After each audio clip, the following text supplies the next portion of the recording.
The Sutra of Vajra. Chapter 13, The Hyperverse of Israel.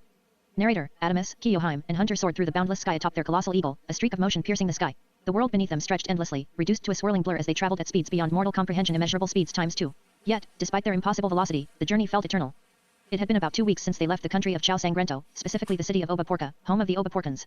Their journey had been relentless, covering absurd distances with brief stops to rest, eat, and acquire new outfits in small towns. However, these stops weren't just for recovery, they trained every chance they got, pushing themselves to become stronger and faster. Each session honed their skills, sharpening their reflexes and refining their techniques as they sparred against one another. During these intense training sessions, Adamus made a groundbreaking discovery: counter. This technique allowed him to instantly replicate and counter an opponent's ability, turning their own power against them. Unlike simple mimicry, counter enabled him to adapt to techniques in real time, neutralizing attacks and even improving upon them. Their growth was undeniable. Each day, they grew stronger, faster, and more battle-ready, preparing for whatever lay ahead. Adamus now wore a sleek monk-style martial arts robe, updated with a modern cut. Its flowing black fabric was lined with striking gold trim, balancing the grace of tradition with the edge of modernity. The cloak-like collar framed his presence, while golden Kyohin wraps reinforced his ankles and wrists, each movement radiating discipline and authority. Kiyoheim had shifted into a more casual samurai outfit, the deep purple and black fabrics embroidered with serpent-like symbols that curled across her sleeves and waist. The designs were subtle yet unmistakable, a tribute to her yokai heritage, each symbol seeming to slither when caught in the light.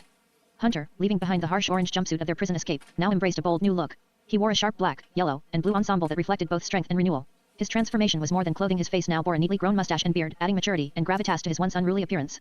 He stood tall beside his allies, embodying a man ready for the battles ahead. Adamus squinted against the fierce winds, his voice laced with impatience. How much longer is this going to take? I know we'll eventually have to cross realms, flying over entire continents, but it feels like we've been at this forever. 2 weeks of flying, resting only when absolutely necessary, setting up makeshift camps along the way. Hunter remained silent, his sharp eyes scanning the horizon, ever watchful. He understood Adamus's frustration, but knew words wouldn't make the journey any shorter. Kiyoheim, sitting with a warrior's calm, her dark brown eyes closed in deep concentration, finally spoke. Patience. Even at immeasurable speeds times two, the distance we must cross is vast beyond reckoning. This eagle is incredibly fast. She opened her eyes, a knowing glint flashing within them. Fortunately, as a samurai, I have knowledge of hidden pathways, secret locations scattered across every realm, ancient teleportation gates lost to time. I know where one of them is. If we reach it, we can bypass the endless planet and leap forward in an instant. We still have weeks of flight ahead, but once we find that gate, our journey will change. We won't just be traveling, we will be teleporting. A tense silence followed, broken only by the rhythmic beats of the eagle's massive wings. The journey was far from over, but now, a glimmer of hope shimmered in the vast expanse before them. Adamus furrowed his brow. Why can't you do what your master did? Nagar. He can just slice his sword and open a portal, right? Isn't that how he usually gets around? Kiyoheim's lips pressed into a thin line. Yes, but that technique is reserved for high-level, very trusted samurai. I never got the chance to graduate and learn that move. So, I don't have that spell ability. Trust me, if I could use it, I would. Do you think I just want to ride on this giant eagle? The massive bird beneath them suddenly began to shake, its wings flapping wildly. The air vibrated with the bird's deep, guttural sounds. I think the bird's hungry again, Kiyoheim said, her voice full of calm but evident concern. We should take a break. Give the bird some time to rest. Finally, Adamus sighed, stretching his arms. I'm so tired. I need a break. My legs are killing me, I can finally get some exercise. Kiyoheim shouted a command in a sharp voice, Surura. Her command pierced the air like a blade, and she began directing the bird to descend. The eagle's wings shifted, and they began to spiral downward toward the ground. As they neared the surface, the landscape unfolded below: dense trees, swirling rivers, and wild terrain full of strange, exotic creatures. The wildlife beneath them looked alien, but not unfamiliar. Hunter pointed off to the side. There. A big lake. The bird can drink, eat some fish, and we can get some rest. Kiyoheim nodded, guiding the eagle to the lake's edge. The bird flapped its wings powerfully, sending gusts of wind through the trees. It settled on the ground with a thud, its massive claws gripping the earth as it bent down to drink from the lake. Adamus and Kiyoheim jumped off the eagle's back, landing gracefully on the grass. Finally, Adamus muttered again, feeling his muscles loosen as he stretched. This place is wild. Never seen anything like it. As they touched the grass, the massive eagle flapped its wings once more, taking off into the sky to hunt for food. Adamus stared in awe at the strange surroundings. Wow, these are some crazy-looking birds and fish, he muttered, his voice hushed with disbelief. The landscape was unlike anything he had ever seen. The forest stretched in endless waves of matte tones, deep greens, and purples blending together to create an otherworldly canvas. Above them, multiple rainbows arced across the heavens, one so massive it seemed to curve without end. In the far distance, several suns and moons hung in the sky at once, their light intertwining to paint the world in shifting hues of gold, violet, and silver. At the heart of it all was a lake whose waters defied reason itself. Its surface poured upward, a waterfall climbing the sky, spiraling into infinity as if the laws of creation had been rewritten. The creatures that inhabited this place were no less astounding. Unicorns, herds of them, stood upon the fields with horns that shimmered like crystal. Their white coats glowed faintly under the fractured sunlight, manes rippling like threads of starlight. From the skies descended winged beings, multi-eyed, multi-winged creatures, seraphim. Their countless eyes burned like lanterns of fire, watching in every direction as they circled in the heavens. Other impossibilities soared alongside them, colossal turtles with wings of feather and scale beating rhythmically as they drifted through the sky, and flocks of smaller birds shaped like ribbons of light, weaving together like living constellations. The world stretched endlessly in all directions, the horizon lost beyond haze and color. Adamus felt as though he was standing at the edge of infinity itself, where imagination and reality were indistinguishable. Kiyoheim, unfazed by the bizarre scene, began setting up camp. She extended her hand toward the ground, chanting a low incantation under her breath. As her words filled the air, the earth responded, shifting and molding until a small house appeared, perfectly formed from the surrounding soil. Adamus blinked, still taken aback by the strange sights around them. Kiyoheim glanced at him. Why do you look so shocked? Never seen animals before. Adamus shook his head, still in awe. I've seen animals, obviously. I just haven't seen anything like this in my country. Back home in the grid, we were kept in the grid, and we were told that the outside world is dangerous. But this place is beautiful. Hunter, who had been silently observing, began to walk toward the house. Looks can be deceiving, Hunter said. Trust me. I used to be part of a superhero organization. We did a lot of missions outside the grid. Hunter replied as he entered the small house, stretching out on the floor. Let me know when you guys are ready to leave, he said, already preparing to rest. I'm thinking it might be a while. Adamus's stomach growled loudly, interrupting the silence. He turned to Kiyohime with a sheepish grin. Do you have a spell to summon food? Kiyohime smirked, shaking her head. No, but I can get us some food. She unsheathed her sword, eyes focused on the strange waterfall where the water ran upward. With a swift motion, she stabbed the water and pulled out a massive fish, its scales shimmering like gold. Let's eat some fish from here, she said, handing the fish to Adamus. Both of them gathered more fish, and soon they had a small fire going. As they roasted their catch, the strange sounds of the forest enveloped them, but there was a calmness to the place that made it feel magical. Kiyohime and Adamus sat together, enjoying their fish in the quiet of the strange forest. The sun's light filtered through the trees, casting colorful patterns across the ground. As they ate, Adamus glanced at Kiyohime, curiosity in his eyes. So, he began, breaking the silence, what did your master mean when he said you think I might be the warrior on fire? What does that even mean? Kiyohime flushed, a faint pink dusting her cheeks. She shifted uncomfortably, her gaze flickering downward to her food.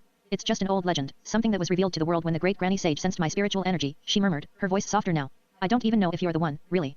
I was just caught up in the heat of battle, talking crazy. I over-exaggerated. It's nothing to worry about. Adamus raised an eyebrow, unconvinced. Nothing to worry about? It seemed like a big deal when your master mentioned it. Kiyohime quickly changed the subject, eager to divert attention. What's a big deal is you've been holding back this whole time, she said, playfully punching him in the arm. Where do you get all that power from? Adamus scratched his head, shrugging casually. All what power? You know, back there, Kiyohime pressed. When your flames turned black. That was insane.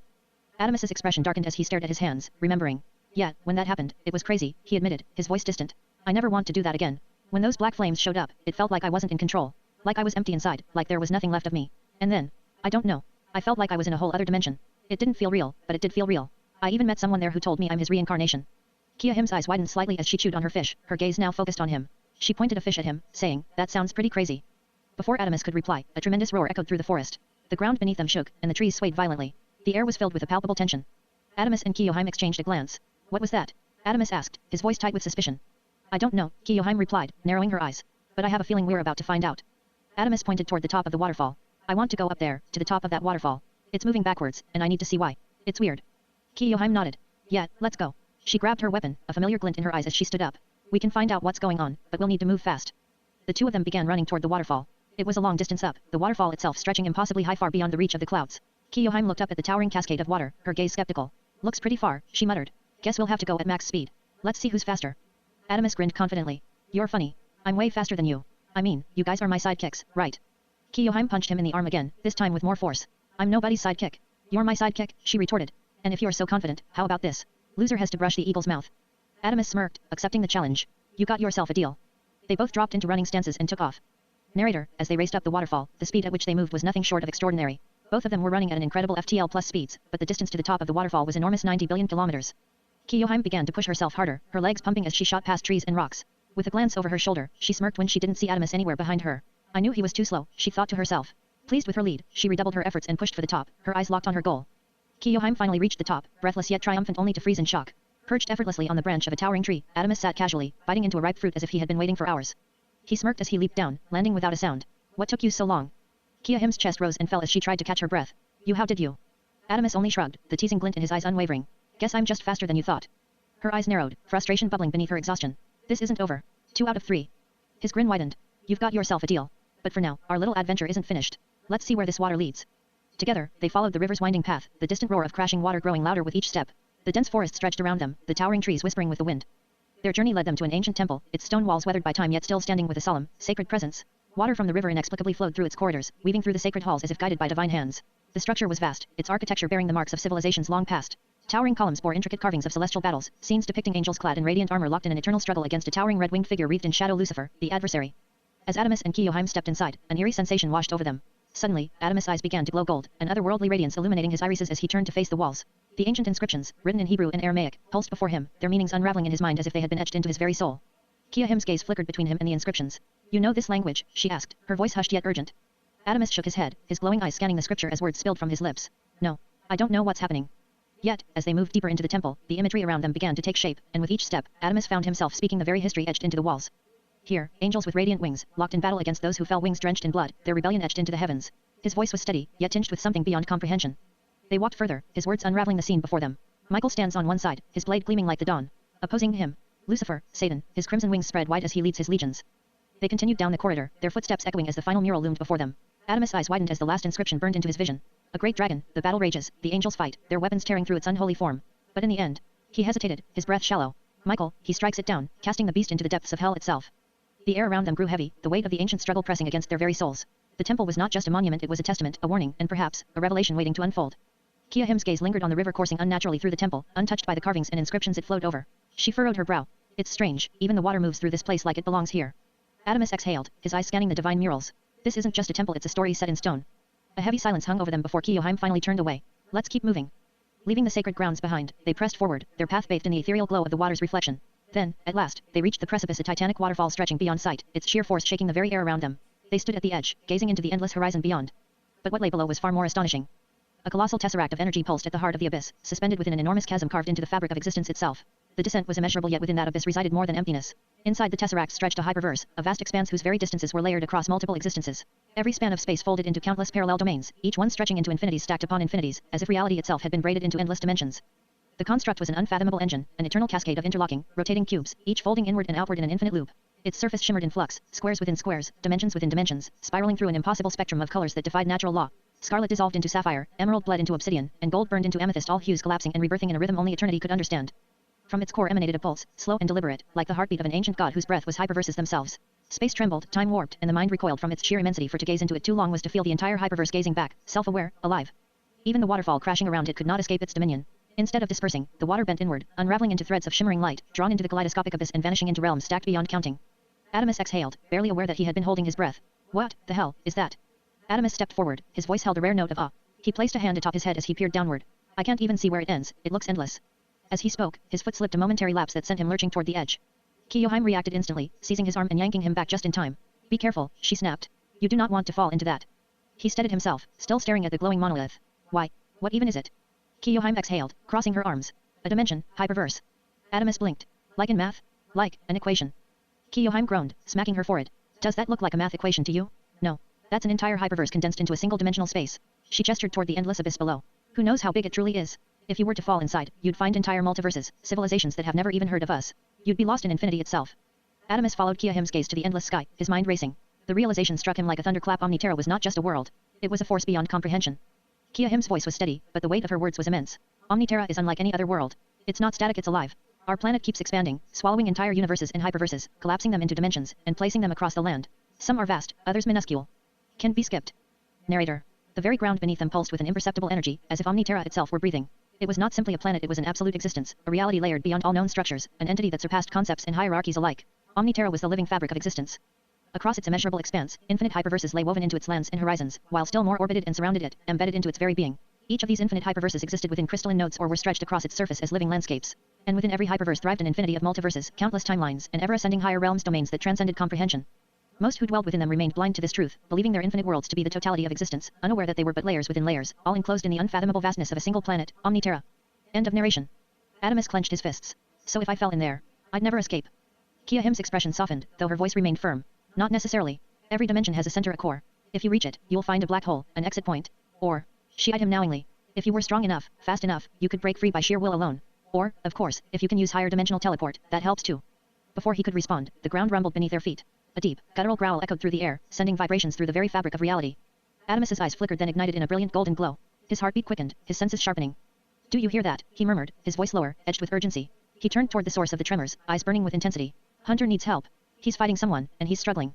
With a burst of super speed, Adamus and Kiyohime raced down the towering waterfall cliff, the wind howling past them like a roaring tempest. The sheer velocity of their descent sent ripples through the air, their bodies blurring as they weaved between jagged rocks, ancient trees, and swirling mist. They tore through the clouds, slicing through the sky like comets, until at last, they landed back at their campsite, the earth trembling beneath their arrival. But the moment their feet touched the ground, they saw it. A battle raged before them. Hunter was locked in a desperate struggle against a colossal being, a giant unlike anything they had ever seen. 72 wings unfurled from his back, some massive and imposing, others smaller yet swift, beating with divine force. His body was adorned with a white and golden cloth, a radiant contrast to the chaos unfolding around him. In his grasp, he wielded a crosier, a bishop's staff, its form crackling with power. The ground quaked as the giant slammed his fist down, fissures splitting the earth apart. Hunter barely dodged in time, using the waterfall's cascading force to summon a serpentine dragon of pure water, which lunged toward the winged colossus. But the giant merely swiped his hand, scattering the attack as if it were nothing. His thunderous voice echoed across the battlefield. I am Metatron, protector of the dimensional hyperverse Israel. Stay away. His golden eyes blazed with conviction as he pointed his staff toward them. You must have come with those blue-skinned invaders, the Galacticos. They hired you, didn't they? His wings flared, casting a holy light upon the land. Last time, I failed to stop all of them from breaching the dimensional gates of Israel, but this time, I will not allow a single soul to enter. With a furious cry, Metatron launched forward, the air trembling with his divine energy until a sudden blur intercepted him. Adamus. Moving faster than the eye could track, Adamus delivered a devastating kick, sending Metatron soaring backward through the air. The winged giant twisted mid-flight, barely regaining his balance as he skid across the battlefield, his feet tearing trenches into the ground. Adamus landed effortlessly, his golden eyes narrowing. What the hell is going on? Hunter wiped a streak of blood from his lip, scowling. I don't know where this big idiot came from. He just attacked me out of nowhere, accusing me of trying to take over his hyperverse. I have no clue what he's even talking about. Adamus, Kiyoheim, and Hunter regrouped, standing firm as the towering giant loomed before them, gripping his crozier with unwavering conviction. His celestial wings stretched wide, casting a divine glow over the battlefield. Then, he laughed. A deep, echoing sound like thunder rolling through the heavens. It's too late, Metatron declared, his voice laced with both sorrow and finality. You invaders. My God, my great father, who has given me the honor of protecting this hyperverse from the corruption of the outside, has already spoken to me. He has decreed that our world is beyond saving. There is too much sin, too much decay. He will destroy it and create a new one. His eyes burned as he pointed toward the top of the waterfall. The end times are here.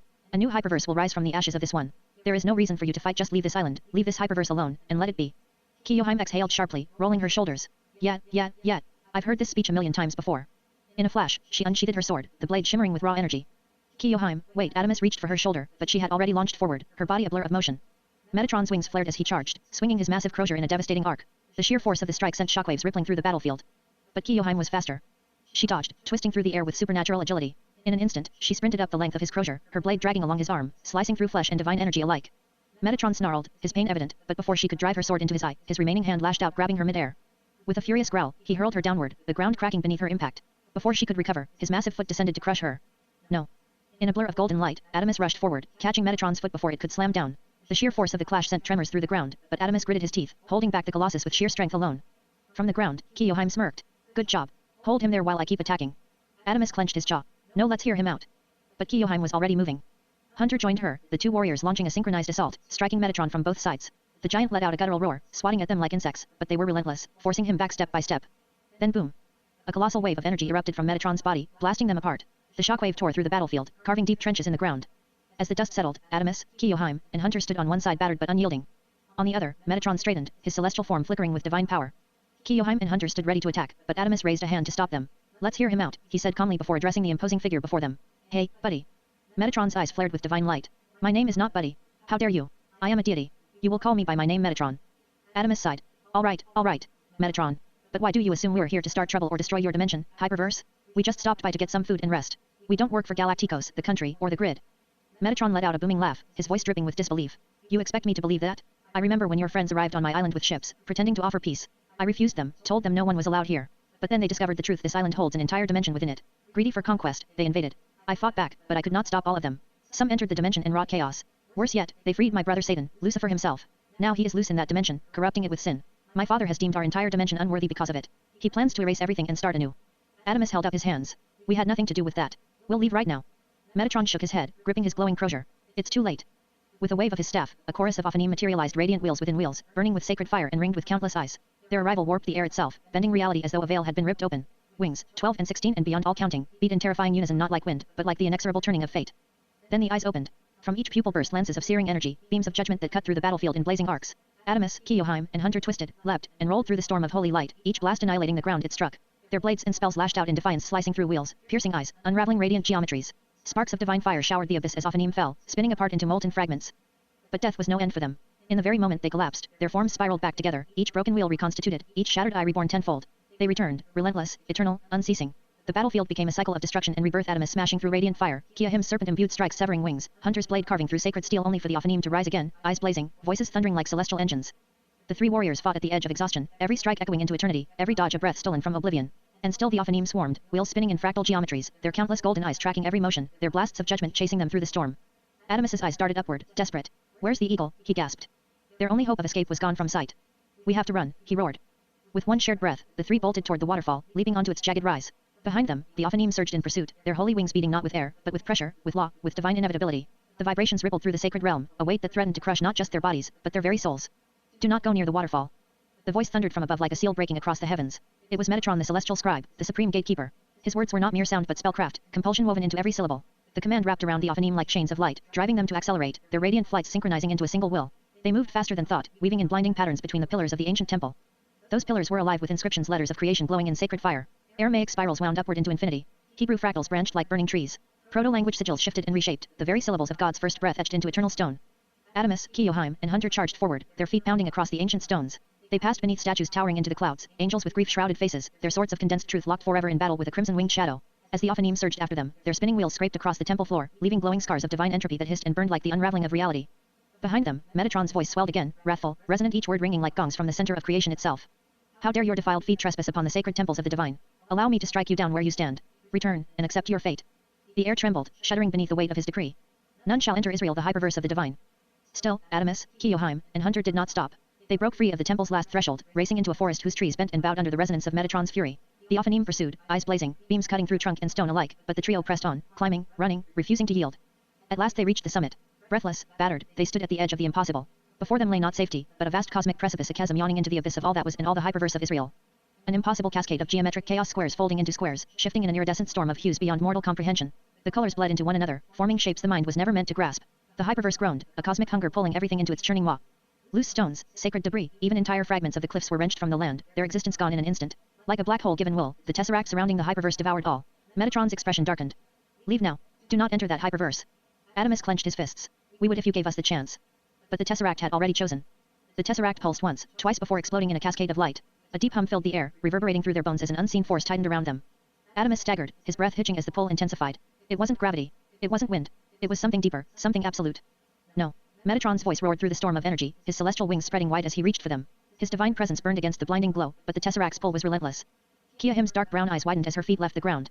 Hunter lurched forward, arms outstretched, but there was nothing to grasp, only empty space as the force yanked them toward the swirling core.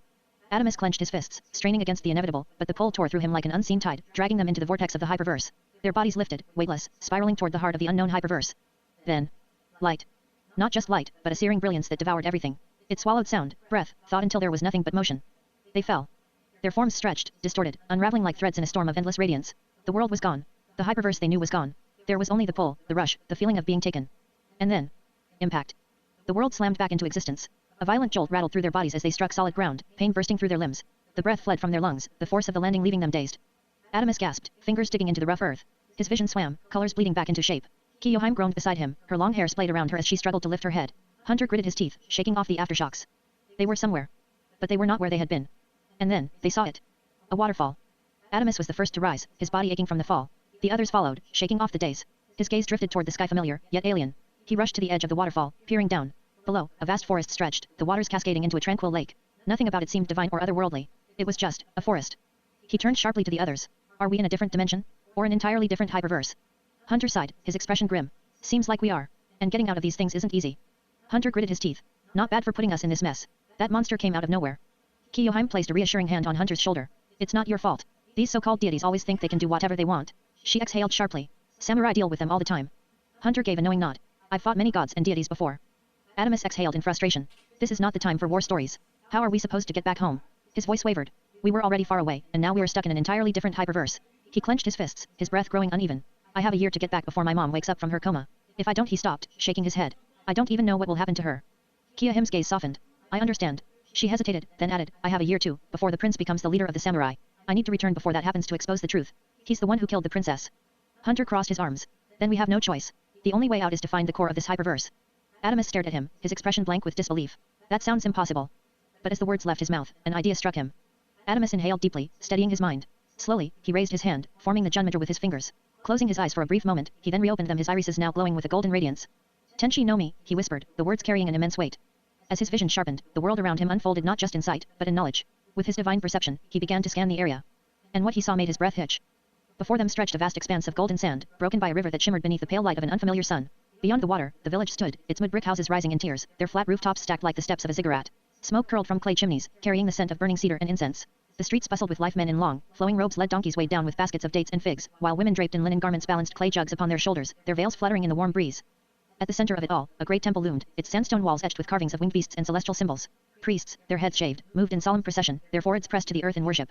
The sound of distant flutes and beating drums mingled with the murmur of merchants haggling in an open-air market, where traders displayed bolts of dyed wool, polished bronze tools, and amphorae filled with oil. Adamus scanned the area with his glowing eyes and pointed ahead. Look. I see a village.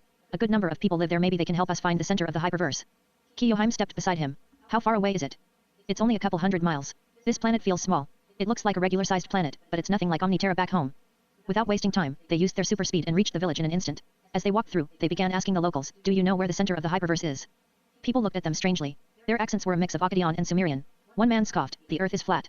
Others dismissed them, saying, "I don't know what a hyperverse is. Get away from me." Frustrated, Adamus turned to another villager. "What is the name of this planet?"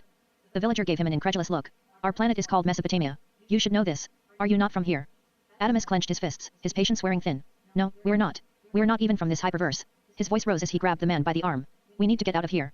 Please, help us." The villager hesitated, then pointed to another man standing in the distance. He might know. He's been talking about leaving this planet for years now.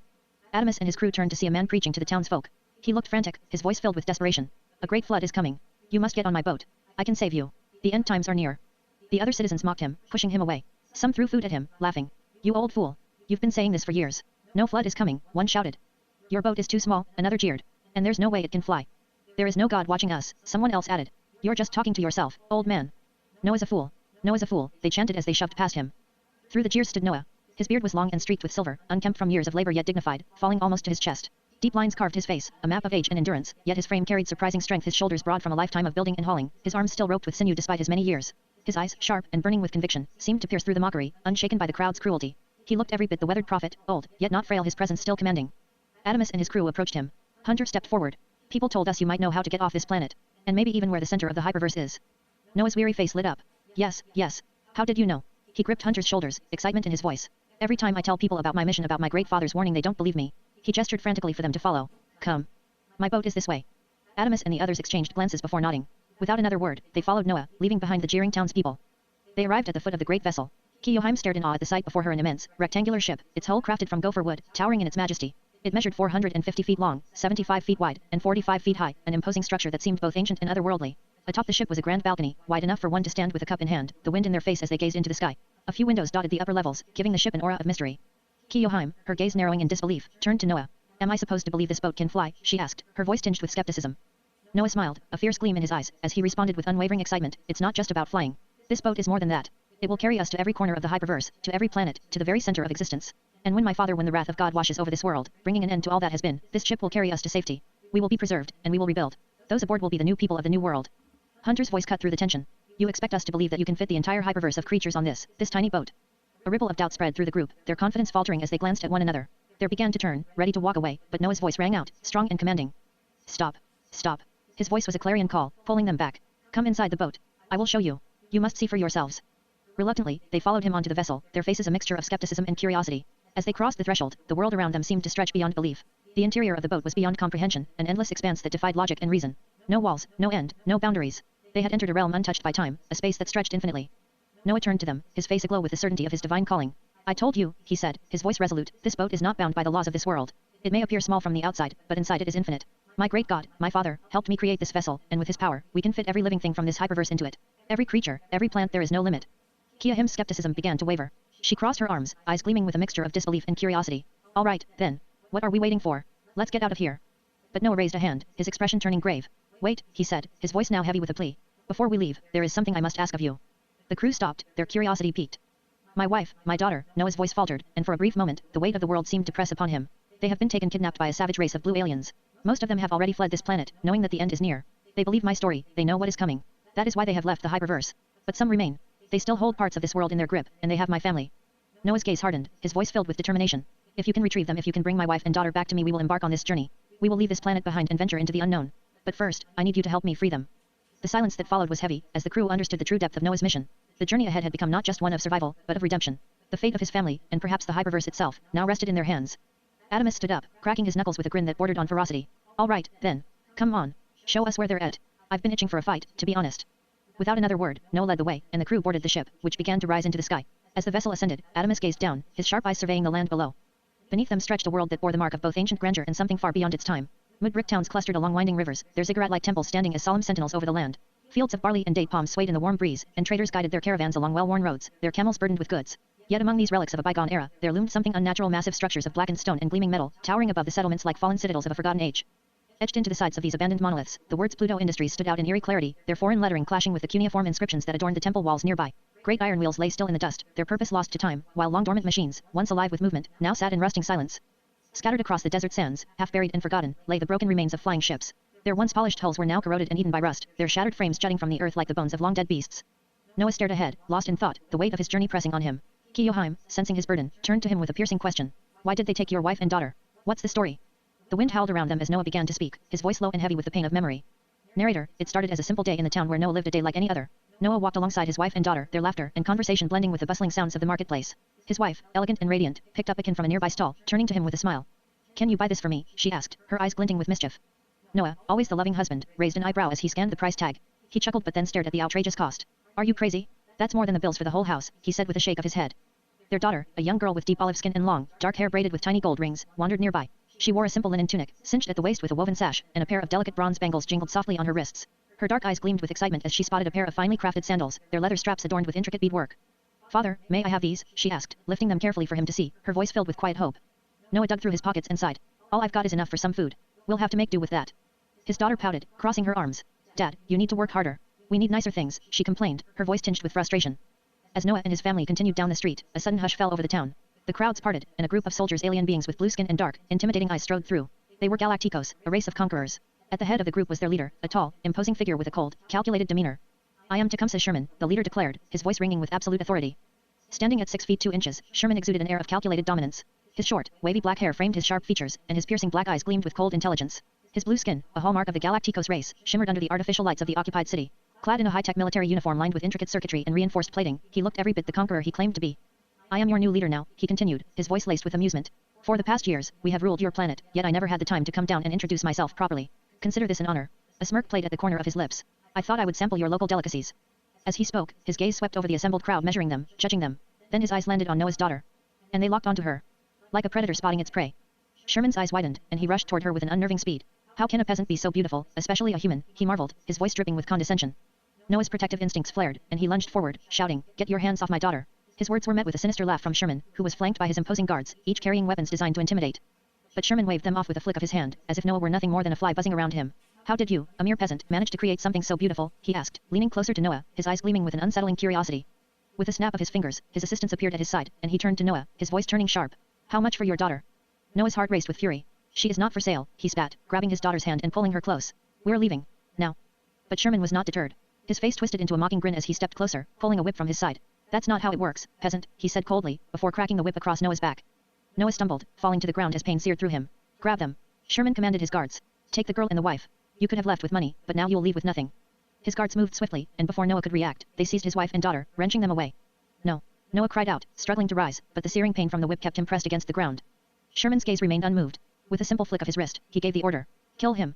The guards rushed toward Noah, their weapons raised, their footsteps echoing like the drumbeats of impending death. Noah's daughter, Ham, did not cower. She stood tall, her dark eyes blazing with defiance. Don't, she shouted, her voice cutting through the tense air. In one swift motion, she pulled a knife from her belt, its blade gleaming in the dim torchlight. If you kill my father, I'll kill myself. Her voice was steady, unshaken, the voice of someone who had already made her choice. Her grip on the blade was firm, her stance unyielding. Me and my mother will leave without a struggle. Just, don't kill him. For a moment, silence filled the chamber, the weight of her words pressing down on all who stood there. Sherman's gaze flickered, momentarily thrown by her bravery, before he sneered. Fine, he said, waving a hand dismissively. Take them and leave Noah. Noah, broken and bloodied, watched as they took his wife and daughter away, his heart shattering with the knowledge that he had failed to protect them. No, he screamed, his voice hoarse with pain, as they disappeared from sight. The memory of that moment, the moment he lost everything, burned in Noah's heart. And now, with the fate of his family and his world at stake, Noah was determined to get them back, no matter the cost. End of narration. Noah's voice wavered, raw with pain. Ever since those beings, those aliens arrived, everything has fallen apart. He drew in a ragged breath, his eyes dark with the weight of what he had witnessed. They scoured every world in our hyperverse, leaving nothing untouched. They even somehow pierced the depths of the underworld itself, and freed Satan. Adamus, along with his crew, shared a knowing glance. Adamus nodded. Trust me, we know. Back in our hyperverse, those aliens aren't the greatest people either. As the words hung in the air, the crew finally touched down on their destination. Before them stood a massive fortress, part futuristic, part decaying, like a castle of an era long forgotten. The design was once grand, but time and neglect had left it half abandoned.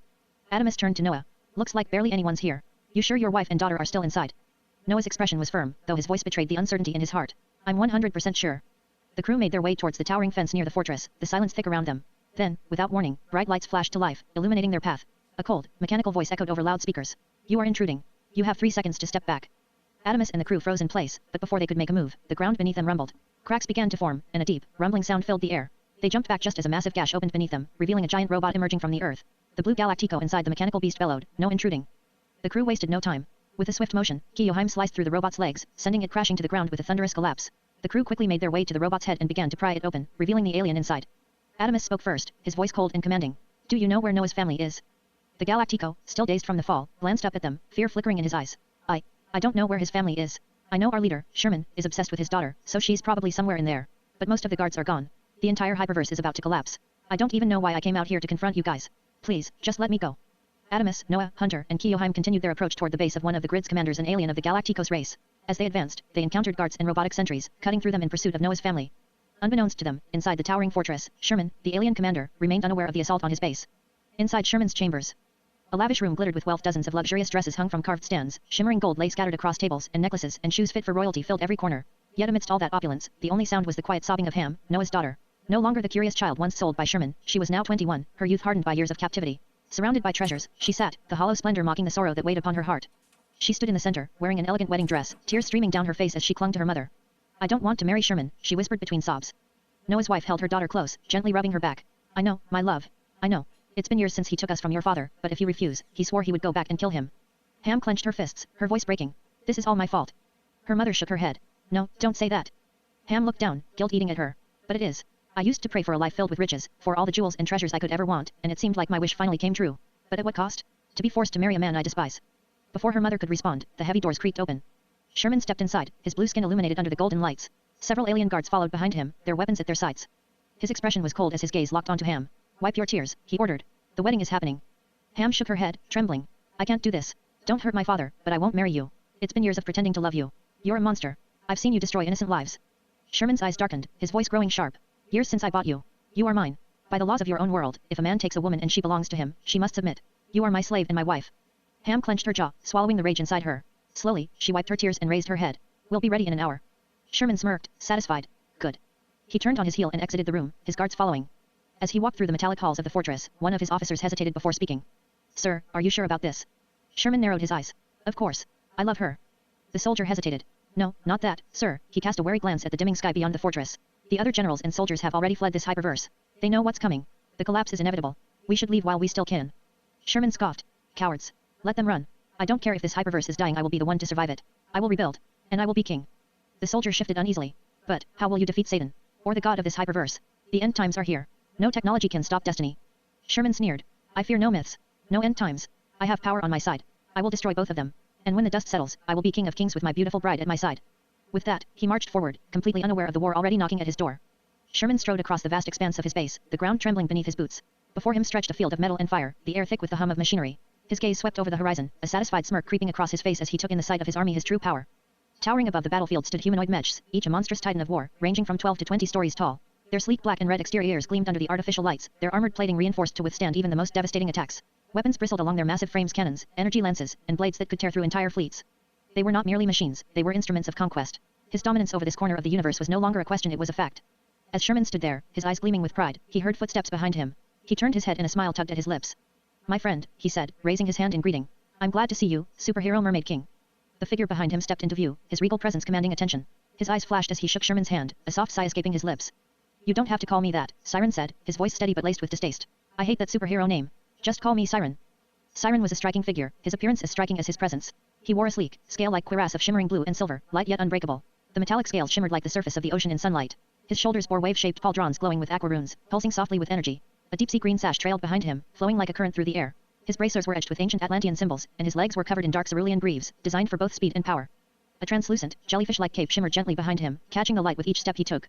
Resting upon his brow was a sapphire obsidian diadem, marking him as the ruler of the abyss. Siren took in the sight of the robots and nodded. I believe in your dream, Sherman. I'll stay here with you. I'll help you rebuild this hyperverse after it's destroyed. Sherman's face lit up with excitement, his voice booming with confidence. Yes, that's good. I'll need your power in the battle. With you by my side, there's no way we'll fail. Siren's thoughts wandered for a moment. This could be my chance. He thought to himself. A new hyperverse, one that's on the brink of collapse. I could finally prove myself. I could become the #1 hero in this dimension. I'll surpass Superior Man. I'll be the strongest. He let a faint, calculating smile play on his lips as he thought of the challenges ahead, already planning his ascension to the top. The possibilities were endless, and soon, he believes he would be the one to hold the hyperverse in his grasp. But their conversation was abruptly interrupted. The blaring of alarms cut through the air, harsh and insistent. A guard rushed forward, his face tense and anxious. Sir, the guard exclaimed, his voice urgent. We have a problem. Sherman and Siren followed the anxious guard through the maze of the base until they reached the control panel room. The room was filled with a bank of security cameras, all flashing images of chaos and destruction. The screens flickered, each displaying a different angle of the ongoing battle. On one camera, Adamus, Noah was standing defiantly, his movements sharp and controlled. Though often backed into a corner, he was never without help from his comrades. Another camera showed Hunter Kiyohime, her sword cutting through the mechanical enemies with surgical precision. The blade glowed with purple energy as it sliced through the air, tearing apart robots and alien Galacticos soldiers in its wake. Snakes emerged from her sleeves, devouring anyone within their reach, while the ground beneath her feet seemed to shift as she moved with uncanny grace. Hunter was no less formidable, his control over water allowing him to drown enemies in a violent surge or freeze them in place. He summoned water dragons to bless and disarm, turning the tide of the battle one foe at a time. And then there was Adamus, his energy swirling around him like a force of nature. Green energy enveloped his fists as he punched through the guards and kicked them into the air. His gold life stream energy surged, pinning enemies to walls with an almost magnetic force. Every strike was precise, every move non-lethal. Sherman's eyes narrowed as he watched the footage. Who are these people? He growled. The guard hesitated. We don't know, sir. Sherman's finger shot out, pointing at one of the security screens. Is that Noah? So he hired himself some superheroes to get his daughter back. Well, not today. Not on my wedding day. Siren's mind raced as he studied the footage of Adamus. I know that face. His thoughts flashed back to the battle with Omnimorph. That's the kid who fought Omnimorph. This could be a fun challenge. Sherman's eyes gleamed with rage and determination. Get into the robots. Get ready for battle. No matter what, protect my wife. The soldiers scrambled to obey, some clearly motivated by the urgency of the situation. But there were others, hesitant to follow through with Sherman's command. One soldier, his face twisted with fear, spoke up. Forget that. I'm leaving. I'm taking one of the ships that has a higher dimensional teleporter built into it. I'm getting out of this dimension, Hyperverse of Israel, just like the other generals did when they fled. Sherman's cold gaze locked onto the soldier. No. You're staying to fight my war. You'll fight for me, or you'll die here with everyone else. The soldier's face paled, and he stammered, that's against Article 6. We already have a ceasefire in place. I can leave. Sherman chuckled darkly. How are you going to leave? I destroyed all the ships that had higher dimensional teleporters. No one's leaving this hyperverse. Get in the robots and fight. We will take over this hyperverse, and you soldiers have no choice now. Get moving. As Sherman's voice boomed through the room, he commanded the other soldiers to arrest those who dared to defy him. His voice lowered to a growl as he turned to one of his most trusted allies. Siren, go and fight them. Show them what it means to defy me. Siren, standing nearby, gave a wicked grin. With pleasure. He left the room, eager to do battle on Sherman's behalf. Meanwhile, Adamus Noah, Hunter Kiyohime, and their crew found themselves in a massive room. The area was full of space and machinery, and the remains of robots scattered the floor. Guards lay unconscious, their uniforms torn and discarded as evidence of the brutal battle. Adamus wiped his brow and looked around.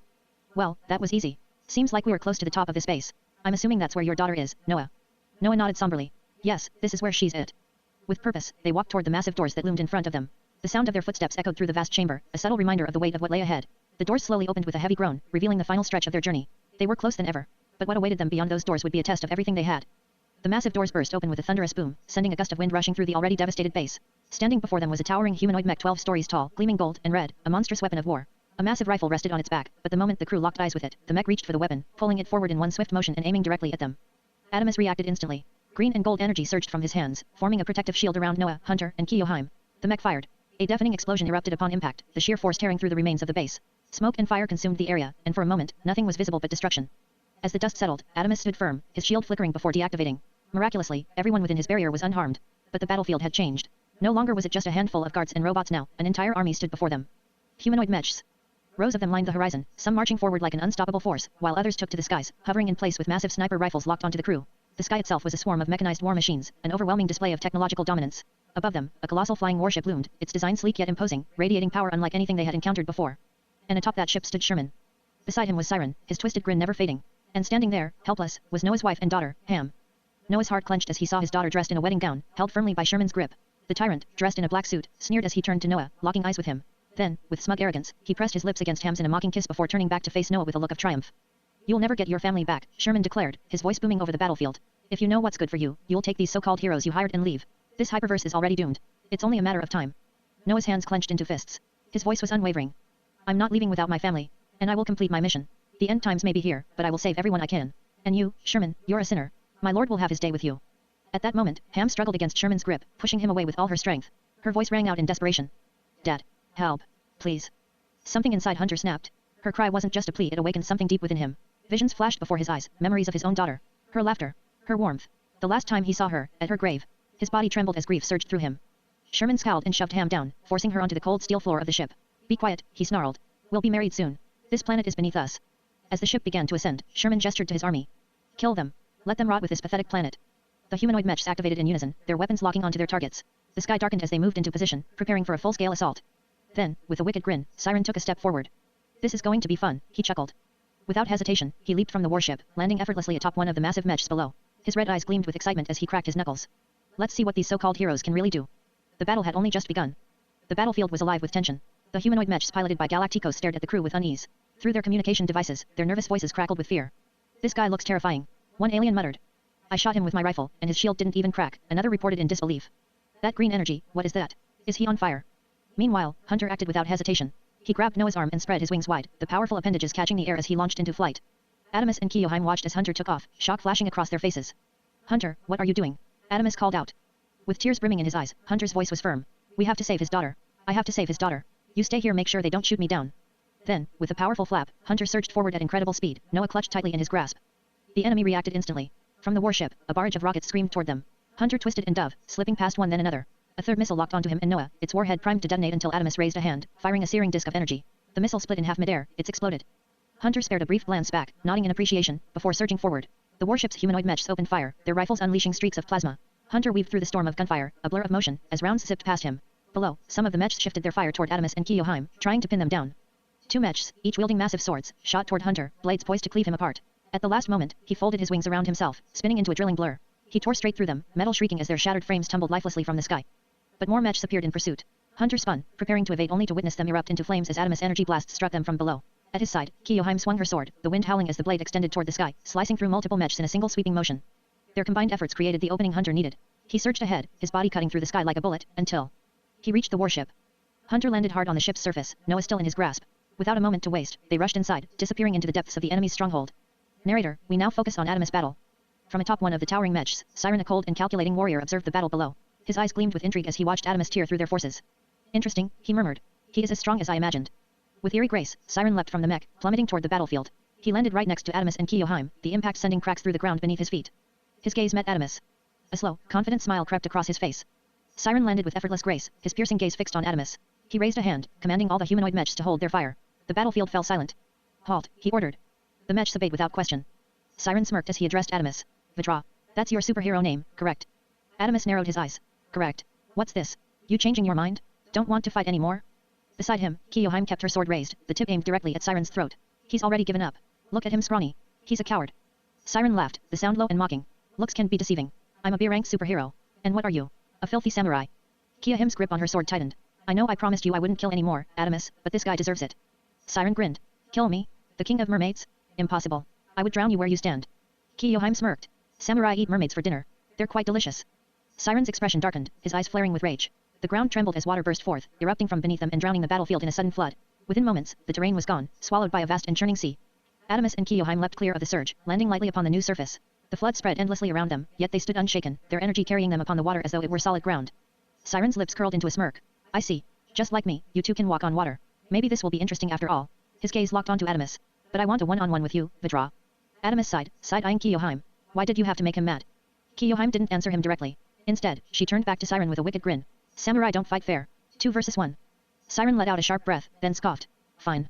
Have it your way. He raised a hand, issuing a new command. Go after the ship.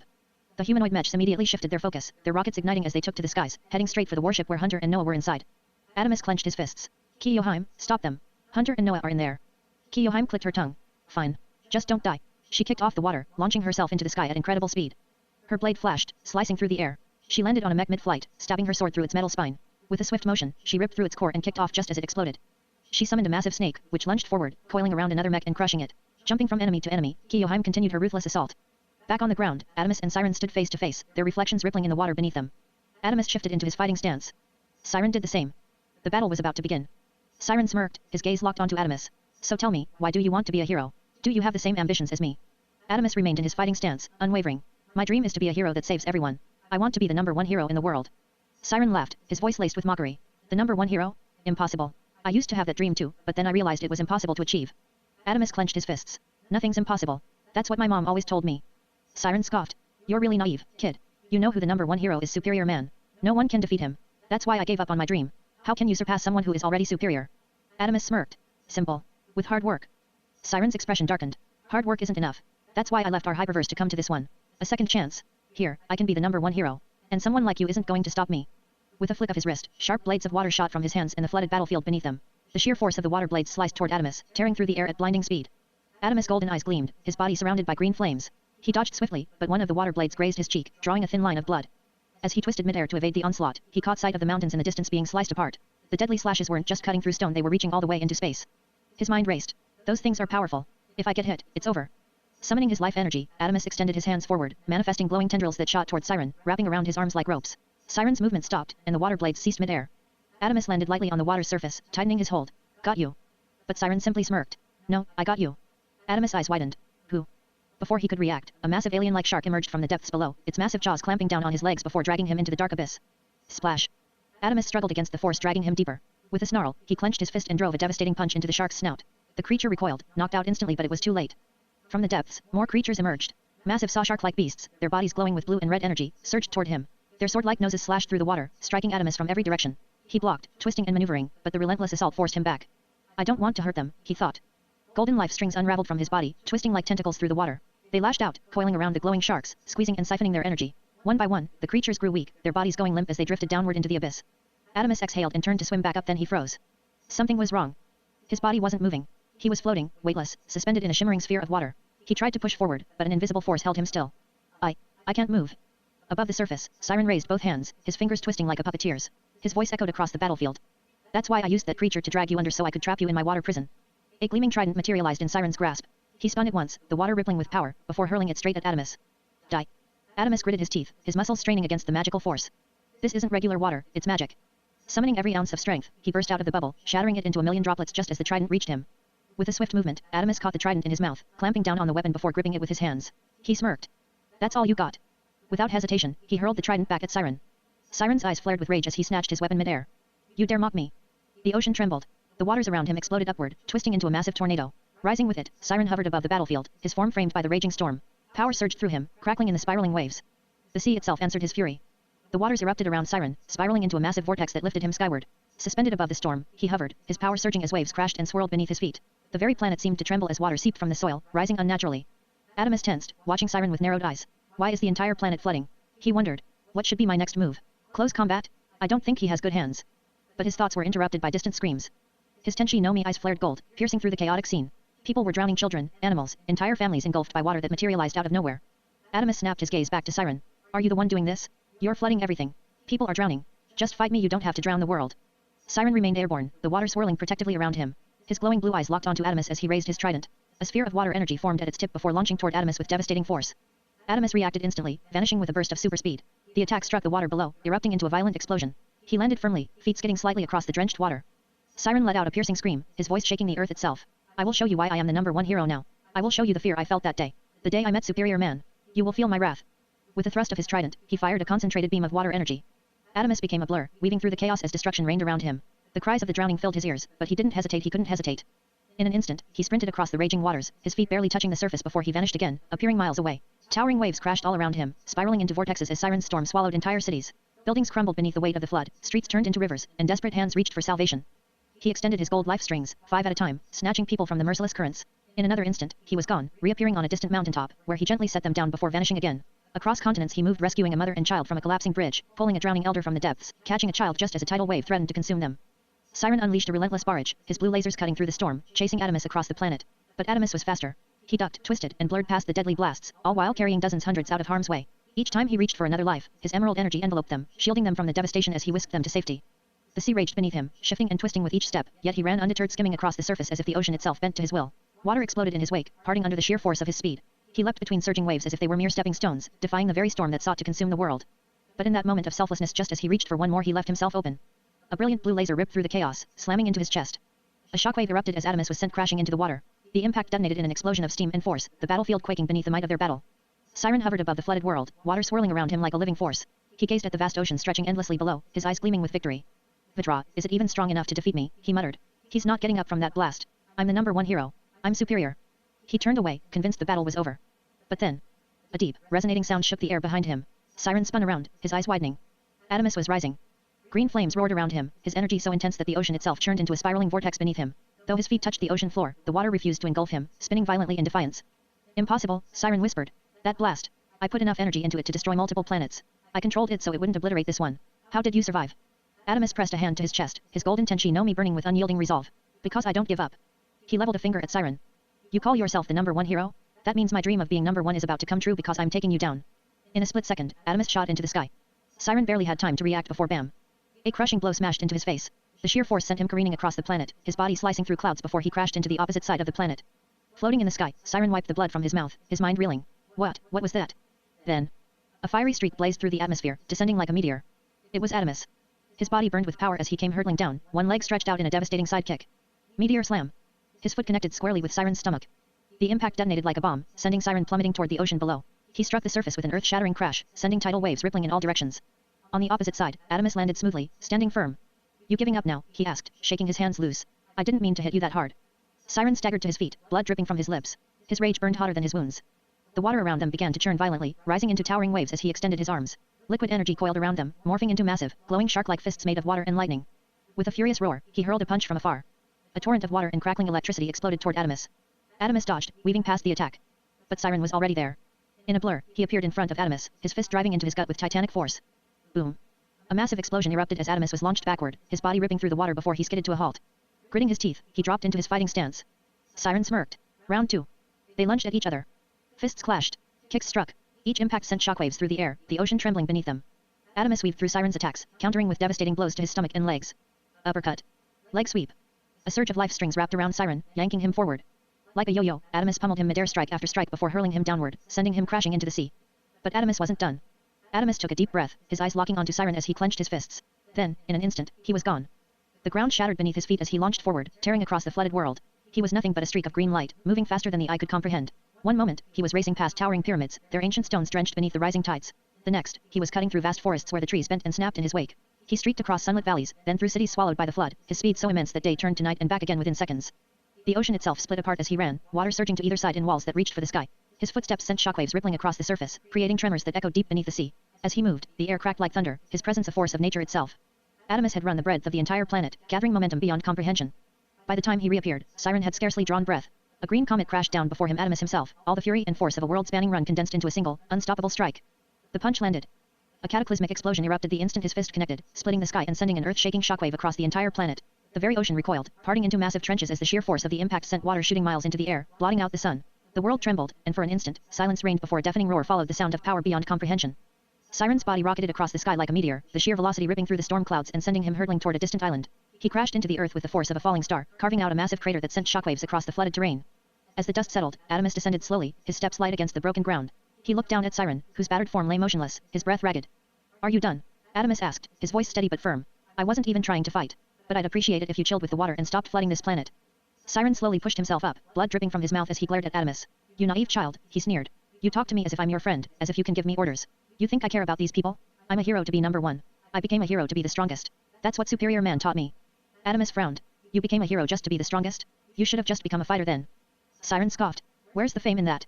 Being a hero comes with everything: glory, money, status. Don't act dumb, kid. You're from the same country as me, the grid. You know what being a hero means there. You become an elite citizen. You get everything: fame, power, women. Adamus clenched his fists. I want to be a hero to save people. And in the process, I know I'll become the strongest. When I finally leave this hyperverse and get back home, maybe I can change the superhero system. Because if heroes act anything like you, then I don't want to be one. Siren chuckled, shaking his head. Change the superhero organization? In the grid. He burst into laughter. Don't make me laugh. The number one hero, Superior Man, would tear you apart. Adamus grinned and raised a thumbs up. I'm a man of my word, he said confidently. I'll be the number one hero. And I will save everyone. Siren's laughter faded as he stared at Adamus, rage boiling inside him. That smile, it mocked him. Adamus didn't respect his power. He didn't fear him. He clenched his fists, his fury overflowing. You naive fool, Siren growled. That smile of yours, you don't take me seriously, do you? You think I'm a joke? Water surged around him as he slowly ascended into the air. The sky darkened, thick storm clouds swirling overhead. Lightning crackled as the flooded world below churned violently, forming massive tornadoes of water. Siren's glowing blue eyes locked onto Adamus. My power isn't just controlling water and sea creatures, Siren declared. That shark that bit you earlier, you probably thought it was some alien beast. No, I evolved it to its ultimate form. That's my true ability. I can force any creature to evolve beyond its limits. Adamus' eyes narrowed as the ocean itself seemed to rise with Siren's power. All around them, sea creatures began floating into the sky, their bodies glowing with an eerie blue light. One by one, they fused with Siren, his form twisting and mutating, growing larger, more monstrous, more godlike. Adamus took a step back, watching in disbelief. His stomach churned as he muttered, what the hell is going on? As the transformation reached its apex, Adamus gazed upon the monstrous creature that emerged. Its upper body was that of a siren, still humanoid, yet with a menacing twist. Its weapon, an ancient trident, now pulsated with power. The lower half was a grotesque fusion of dragon-like scales, a lizard's muscular form, and the deadly fin tail of a shark. Half its body was submerged beneath the waves, but even so, its monstrous tail swayed ominously above the water's surface, a reminder of the terror it could unleash. From a distance, Adamus could make out the flying vessel of his comrades, a massive, celestial ship carrying Noah, Kiyoheim, Hunter, and Noah family. As they hovered in the sky above, their frantic voices reached him, shouts carried on the wind, hurry. The planet is about to be destroyed. Adamus clenched his fists, determination burning in his eyes. The planet is on the brink of annihilation, he muttered to himself, eyes narrowing as he looked toward the sky. The horizon was split open by a wave of black energy, crackling with specks of white like dying stars, the energy of end times. The wave surged toward them, erasing all that lay in its path. His mind surged with purpose as Adamus planted his feet firmly on the ground, resolve burning in his eyes. You're standing in my way. I'm saving these people and this fight ends here. The air around him thickened as he began to focus his energy, his hand crackling with power. A brilliant ball of light formed in his palm as he began to chant, each syllable resonating with raw energy. OM. The first syllable echoed with the weight of ages, a force of nature gathering around him. Mani. Green flames licked at his skin, the energy intensifying, the winds howling with his power. Padme. The ground trembled beneath him, as the energy surged from his body, forming into a radiant sphere of destruction. His words rang out, now amplified by the fury of his will. Hum. With that final cry, Adamus released the blast, a torrent of raw energy colliding with a beam of energy shot from Siren's trident. The impact shook the sky themselves, but Adamus' power was overwhelming. His blast tore through Siren's attack, shattering the beam like glass and crashing into the monstrous creature's chest. Siren fought to block the blow with outstretched hands, but Adamus' power was too great. With a violent thrust of his foot into the earth, Adamus amplified the attack. The energy roared through Siren, sending the creature spiraling into the sky, its form vanishing in a burst of light, disappearing as if it were a star burning out in the cosmos. Breathing heavily, Adamus stood tall, his hands trembling from the raw power he had unleashed. Wow! He murmured to himself in awe. But there was no time for rest. From the sky above, his friends' voices pierced the tension. Come on. We need to leave, now. Without hesitation, Adamus sprang into action, leaping toward the flying vessel. As he landed, he turned to his companions. What happened to the general? Everyone glanced at Hunter, whose silent figure stood at the rear, blood on his hands. His eyes betrayed nothing. Adamus nodded grimly, his voice firm but approving. Good. You handled it. Turning his attention to Noah, Adamus continued, his eyes scanning the sky. Your job is to save everyone. Can they all fit in this ship? Noah's voice rang out, calm and resolute. Yes. I was instructed by my lord to bring no less than 2 of every species. This is what he commanded. Adamus' gaze hardened. Not less than 2. Good. I'll be right back. With that, Adamus surged from the ship, his speed a blur as he reached the ground. He moved like a tempest, his green energy wrapping around every person and creature he encountered. With each leap and bound, he gathered every citizen, human and animal alike, and plants using his green flame to shield them from harm. Each time he landed, he passed them to the safety of the ship above, never slowing down, never faltering. One more. Adamus muttered, his golden eyes narrowing. Something was wrong. From the distance, a crimson glow cut through the sky, an eerie pulse rippling outward. A floating eye emerged massive, the size of a human, wreathed in shifting energy. Its gaze burned with an unnatural light, its very presence exuding a quiet, insidious dread. Then, it spoke. A voice, deep and humming with an otherworldly resonance, filled the air. Master Lucifer, have you witnessed the battle? Beyond the veil of shadows, where mortal eyes couldn't perceive, sat a figure upon a golden throne.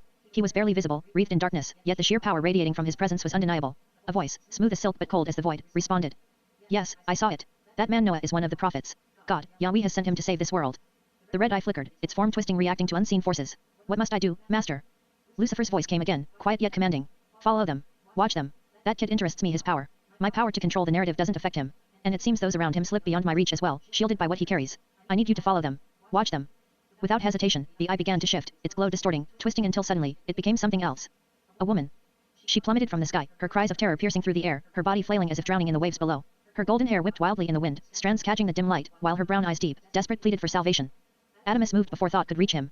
His muscles tensed, and in a single burst, he launched forward, feet barely touching the ground as he carved through the space between them. Wind howled past him. His arms wrapped around the woman's body just as the sea threatened to consume her, his strength unyielding as he pulled her into his grasp. His feet slammed onto the deck of the ship, the weight of the rescue surging through his limbs. He turned to the others, his breath steady, his eyes sharp. I've got everyone, he called, his voice unwavering. We leave now. As the flying ship ascended into the skies, leaving the dying world below, Adamus looked out toward the horizon, knowing the battle was far from over. Inside, the sheer scale of the vessel was staggering, an endless expanse that could comfortably house the 7.2 billion people they had just rescued. Crowds of stunned citizens filled the ship, their voices a mix of confusion, disbelief, and fear. Some murmured in disbelief, unsure of what was happening. My farm's flooded. What's going on? One person asked. Another gazed out the window, eyes wide with horror. Oh my god, the earth isn't flat. One woman, her voice trembling, looked out toward the stars. Are we in space? The boat began to shake, a deep rumble echoing through its vast interior. Hunter, Adamus, and Keoheim rushed toward the top of the vessel, where Noah stood at the helm, his eyes fixed on the infinite void ahead. Adamus, puzzled, looked up at the sky. How are we breathing and talking in space? He asked. Noah turned to him, a calm but serious expression on his face. There's a magical shield surrounding the boat, a force field created by my lord. It protects us from the vacuum of space and ensures we can breathe and speak. Adamus turned his gaze back to the planet they had just saved. His heart sank as he watched the massive wave of black energy, crackling with white sparks, slowly creep toward the world below. The energy's touch seemed to melt everything it encountered.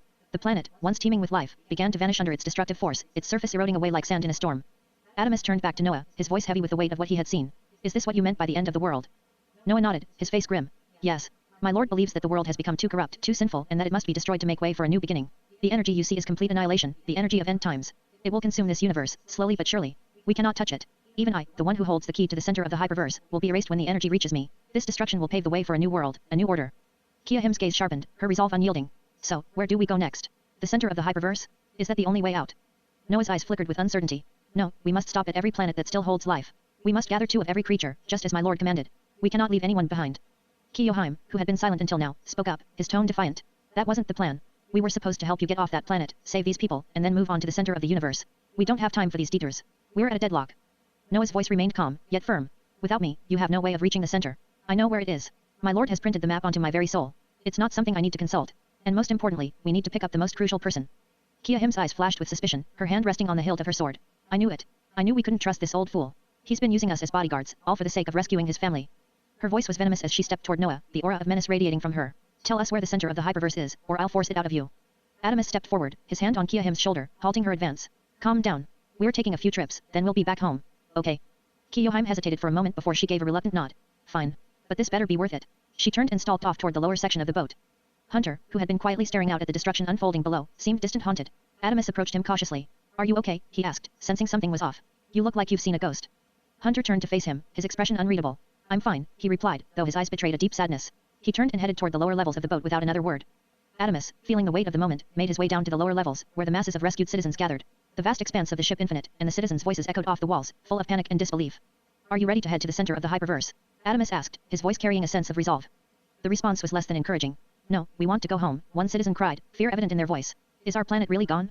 Are we the last ones? I can't believe I'm in space, another muttered, eyes wide in wonder and terror. Some whispered among themselves, trying to grasp the enormity of the situation. Is this God, the one Noah's been talking about for the last couple of years? Is he real? We're going to be judged, aren't we? Someone else asked, their voice trembling. The tension in the air was palpable as the passengers of the boat began to panic. Fear spread like wildfire through the crowd as they realized the gravity of their situation, the end of their world, the uncertain future ahead. The hyperverse itself seemed to be unraveling before their very eyes.